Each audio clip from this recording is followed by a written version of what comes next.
Maybe you weren't taught poetry with joy and pizzazz, and you don't incline to writing it yourself, which perhaps describes, what do you think, 99% of the population? Maybe 99.99%?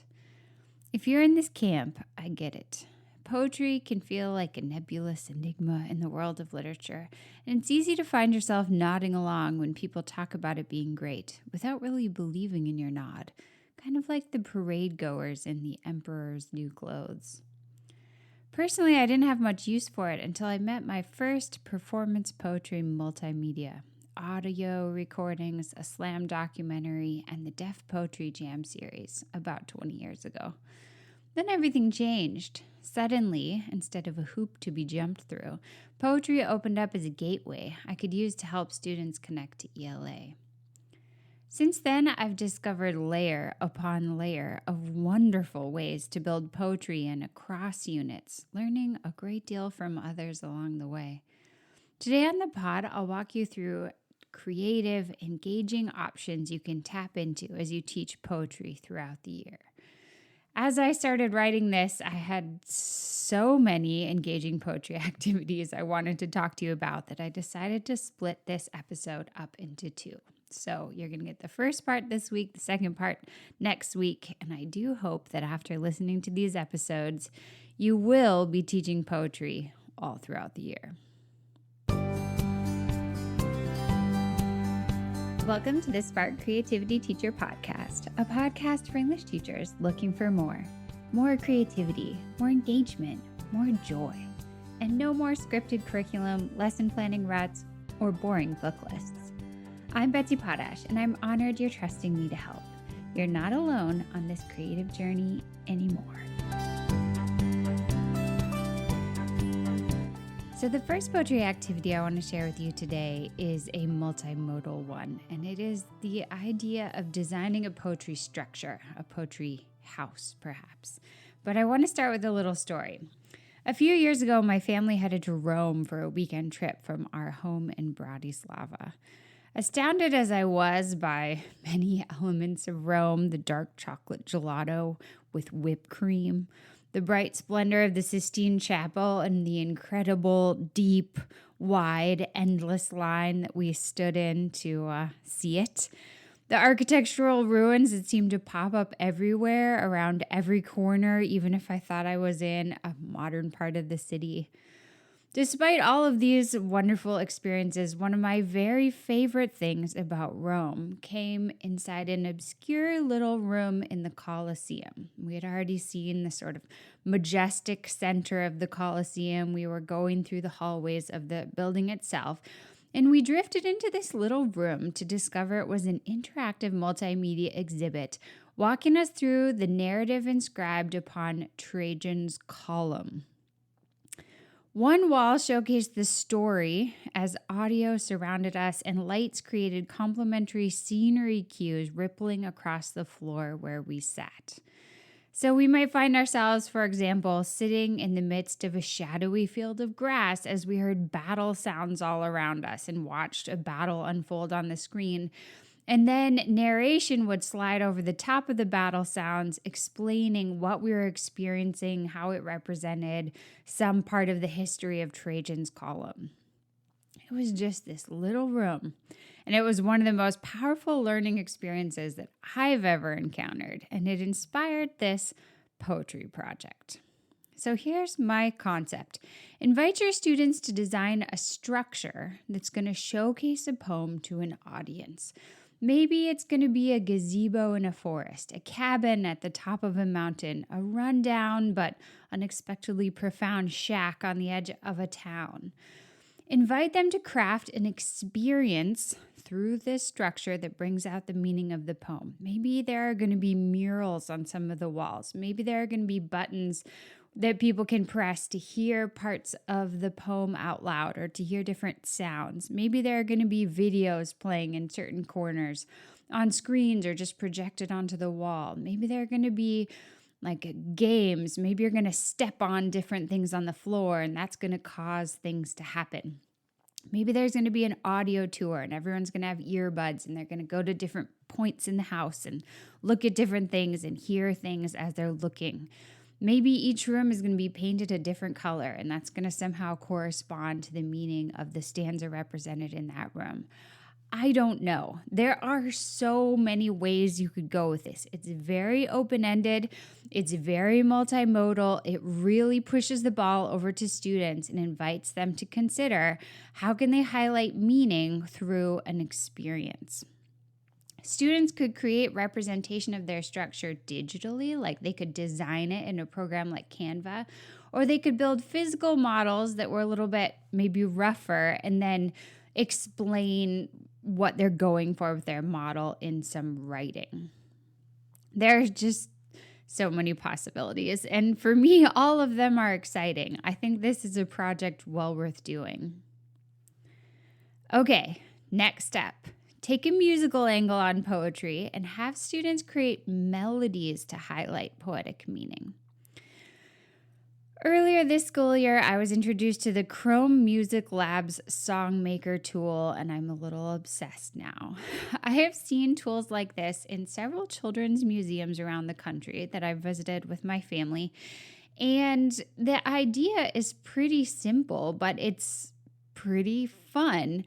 There's a screen with a bunch of little boxes in rows. When students click on a box, the color corresponding to that row fills the box, and that colorful square now represents a note that's going to be played when students press play on their song. So maybe in the first column they have 3 colorful boxes highlighted, then that's going to be a chord. All 3 of those notes are going to play at the same time.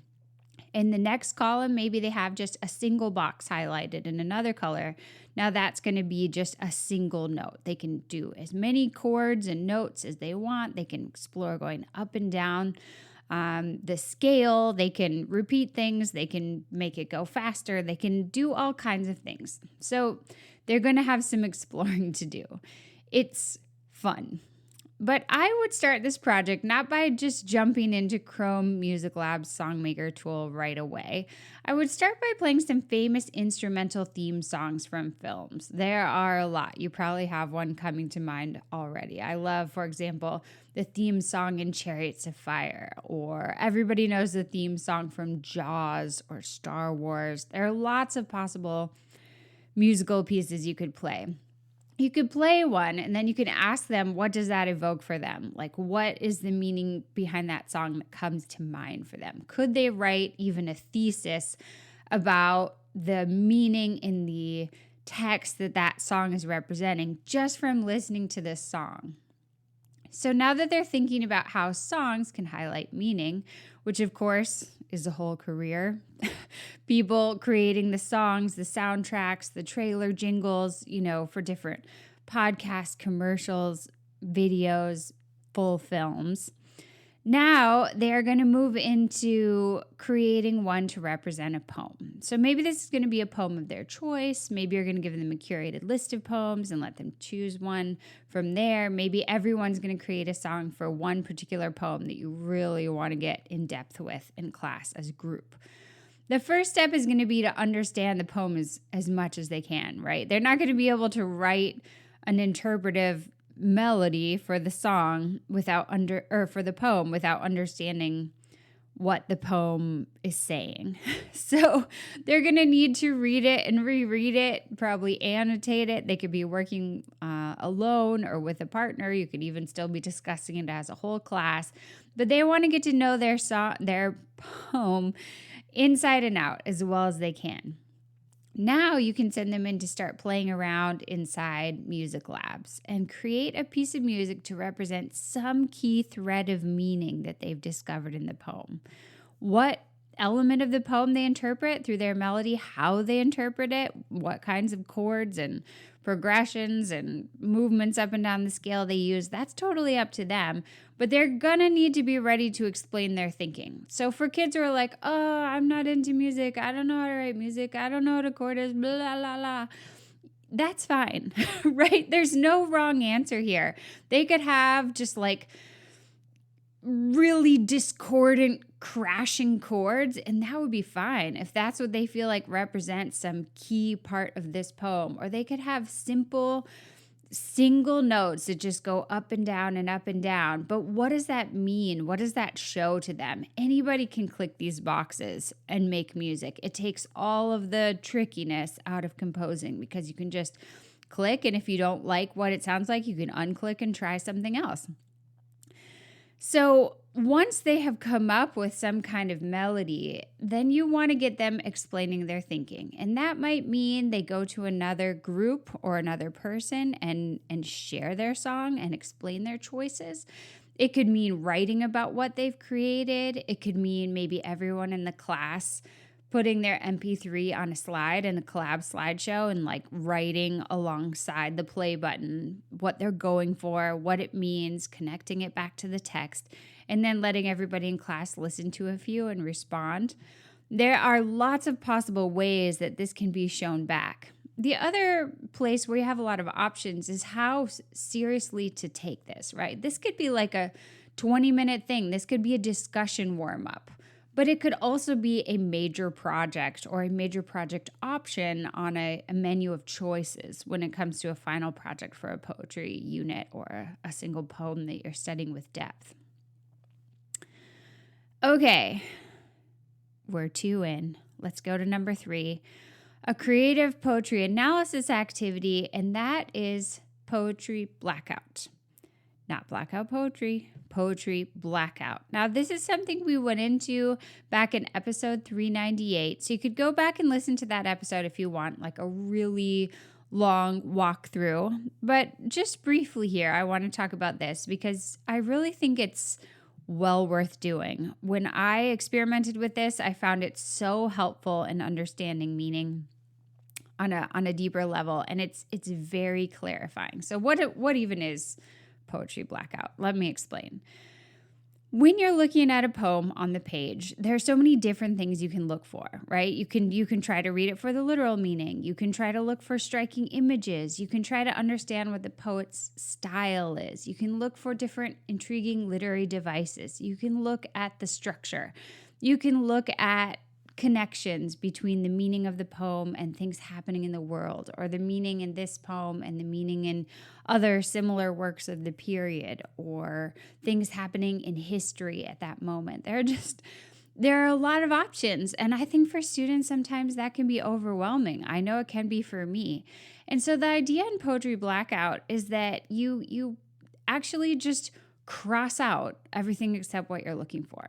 So maybe you've got a poem in front of you and you just really want to check out the literary devices. You want to know how this author is wielding different craft moves. So you're looking for metaphors and similes and alliteration and onomatopoeia and whatever else. So you take your Sharpie, or if you're on a digital slide, you just start blacking out with either black rectangles or a drawing tool. And you get rid of everything except those devices. Now you've got a screen that just shows you these specific craft moves that you were looking for. And you can say, oh wow, I didn't even realize, but this writer uses a metaphor in every single line. Or, oh wow, I didn't notice it at first, but there's parallel alliteration in the first and fourth lines of every stanza. Now I see, because I don't have 8 million other things competing for my attention.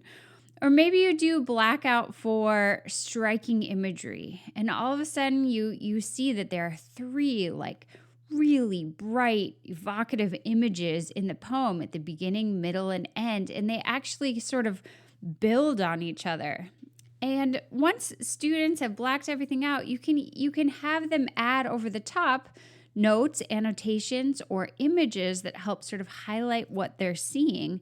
And all of a sudden, you've got this explanatory visual canvas of a certain element of the poem. And if you have students do this, you can split it up into small groups, or you can even have small groups each take a different element. But the idea is at the end, the group is going to present back. So whether it's the whole class and small groups are each taking an element, or a small group and each person is each taking an element, at the end, you want to share back, hey, I looked for connections to the present day, and this is what I found. And somebody else, hey, I tried to understand the author's style, and this is what I found. And they show their blacked out poem. They show what little bits and pieces they focused in on and how they explained them and highlighted them. And it's like a prism, right? The poem gets divided into all these different illuminations, and all of a sudden everybody can really hone in on these different elements. And it's fascinating and it's really fun. All right, I can't talk about Poetry Blackout without quickly talking about blackout poetry, but I'm going to assume that you're probably pretty familiar with blackout poetry. I love blackout poetry. I think it can be really interesting to do in a lot of different contexts. You can give students specific direction where you want them kind of creating meaning from a page of text, from a work that you're studying that like reflects a theme of that text, or reflects the style of that text, or reflects the mood or something like that. Or you can go totally free. It can just be a creative activity with random pages of text. You can do it on paper with Sharpies. You can do it digitally with black rectangles or black drawing tools, and then overlay images on top. I love blackout poetry, but we've already talked about it here. I'm going to go ahead and link in the show notes my full kind of walkthrough and materials for blackout poetry, which are all free over on TPT. You can just download them. So blackout poetry, it's awesome. Next up and last in today's episode, and I've got a lot more coming next week, but this one's a doozy. So let's talk in depth about the idea of crafting poetry videos to express the meaning behind a poem. I have recently been exploring some wonderful poetry videos online that really inspired me. One of them is In the Dead of Winter We. One is I Will Not Let an Exam Result Decide My Fate. And I'm embedding both of those over in the show notes today, along with one more interesting mentor text, Earthrise by Amanda Gorman. All of these are poems that have been translated into video productions, and they're each done in a unique, totally different way. So hopefully as you share them with students, it's really going to help them see, wow, there's so many ways you can go with a poetry video. But all of them do one thing that's the same, which is to try to bring out the meaning of the poem with additional power, right? That's the thing about a multimodal text. It's more. It combines across multiple forms of expression. So each of these poems might be absolutely fantastic on the page. I'm sure that they are. But when you hear them and see this interpretive imagery at the same time, it's like another level. You're combining layers of meaning, and I think students are really going to respond to it. So I would start by exploring mentor texts. You can explore some of the ones that I'm sharing if they feel right for you. You can look for your own examples. You may already have poetry videos you love. And then just hold on the overwhelmed thoughts as you look at these poetry videos and think, oh my gosh, I don't have 4 months to devote to this, Betsy, and I don't have these video editing skills I'm seeing by these professional designers. Yes, that is okay. You can do this project on whatever scale you want. It doesn't have to be a 3-week thing. It could be a 3-day thing. The first step for a project like this is for students to choose their poem. If you're doing creative writing, you can have them write their poem. If you're exploring more other people's poetry right now, you can have them choose their poem. And then, of course, like with writing a theme song for a poem, they're going to need to understand it. They're not going to be able to interpret it in video if they don't understand what it means. So you're giving them purpose right away behind their annotation and discovery and discussion of the poem. They're going to be creating a video for this poem, so they need to understand it. That's a pretty great hook. A next step for breaking this down and making it feel doable is to give them some kind of storyboard template or example and show them how they might break down their future video into some specific sections. So I put a really simple example online in my full show notes at nowsparkcreativity.com of a 4-panel storyboard. So this is, you're really trying to make this simple. You're really trying to make it feel doable to them for their first time project. It doesn't have to be this simple. It could be an 8-panel storyboard. It could be 16. Or you could give them 4 and say, this is a starting point. Feel free to go beyond this. But in their storyboard, let's say you just have 4. Maybe the poem has 4 stanzas. In the first section of the storyboard, they're going to show the first stanza, maybe, for example. Second one, second stanza, blah, blah, blah. Then they're going to show, okay, what is going to be happening visually during this stanza? Maybe it's like you're panning in on an ocean from above and coming down toward a beach. Then in the second stanza, it's going to be talking head. There, you're going to you're just going to cut to me reading the second stanza out loud. Okay, so we had voiceover with B-roll looking down at the beach. Then we see the person reading the poem. Cut from that panel, the third panel on the storyboard, we're looking up at a turtle swimming through the water and hearing the poem again, voiceover. Cut to panel 4, really close up on the reader reading the poem, maybe zooming in on like your mouth, moving the words, or zooming in on the eyes, and that's it.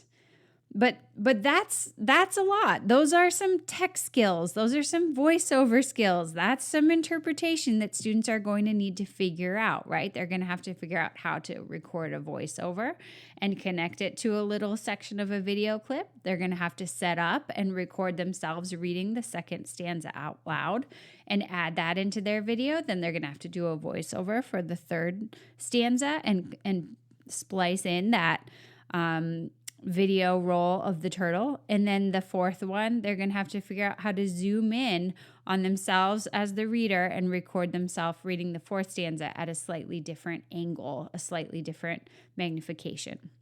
So those are pretty important video creation skills. This is kind of like the beginner level. Could you go much further than this with a project like this? Absolutely.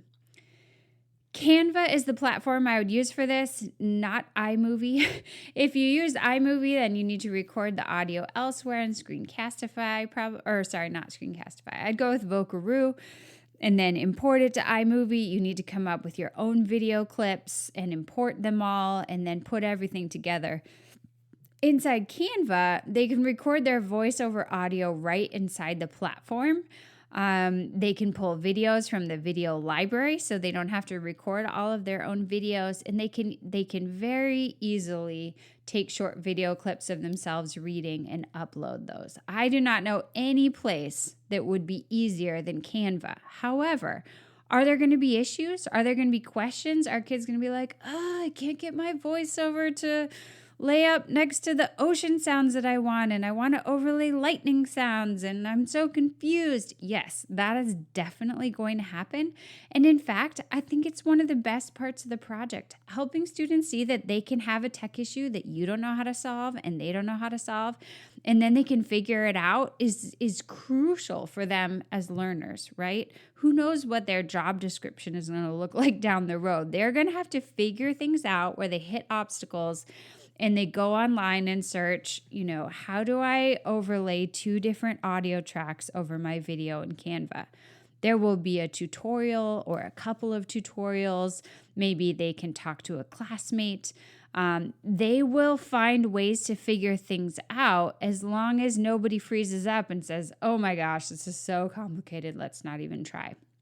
I know, because throughout my career, I have learned so many different things on YouTube tech-wise that I didn't know. For example, this podcast all started from watching some videos about how to do a podcast on YouTube 10, 12 years ago. And they were great and they were free. And they taught me how to make a podcast and submit it to Apple and get it published. And now I've been podcasting for 10 years. So I really believe in doing projects, multimodal, multimedia projects with students, even if you don't feel super confident in the tech. If you can get them onto Canva, there are so many tutorials and step-by-step walkthroughs, and they are going to start to figure it out.